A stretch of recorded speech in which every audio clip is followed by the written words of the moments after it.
I'm going to try to make this less of a long story than it might be otherwise, because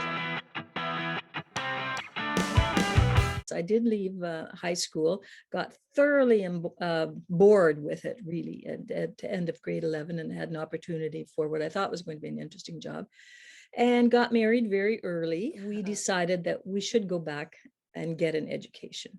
So we actually went back to Toronto Matriculation and got our grade 12 there, and then back to the St. Catharines Vocational and High School, and got our grade 13, which was quite a battle because at that time, adult learners weren't taken into high school. That just wasn't done. So we actually had to petition them and say, look, we've been paying taxes in the city for a number of years, and we really want to take grade 13. So then decided to go to Mac School of Nursing and get our registered nursing early. And then when my daughter was born, it was very hard with both of us working as registered nurses, shift work, and not having any family in Toronto at all. I was offered a job on a sessional basis to teach students in the clinical area in nursing one summer. And I loved it. Worked for a few years, was asked to be coordinator of the program, then was asked to be the chair of the program, which I did for the 6 years that are allowed under the collective agreement.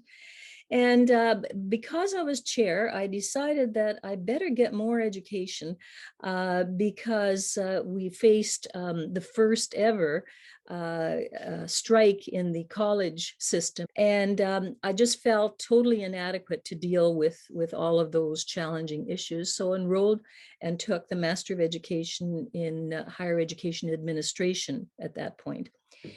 And after I finished at OISE, and after I finished that, I decided that I really didn't want administration that badly, and I'd like to go back to teaching. So I enrolled in the Doctor of Education program in higher education, largely because I wanted to have an impact on actual policy and practice, not engage in fully in research. That wasn't my first love. It was more in making a change in higher education for the better.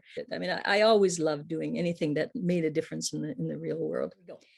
Hi, everyone. So good to meet you. I'm Katharine Janzen, and I coordinate the MEd and Higher Education Leadership Field cohort.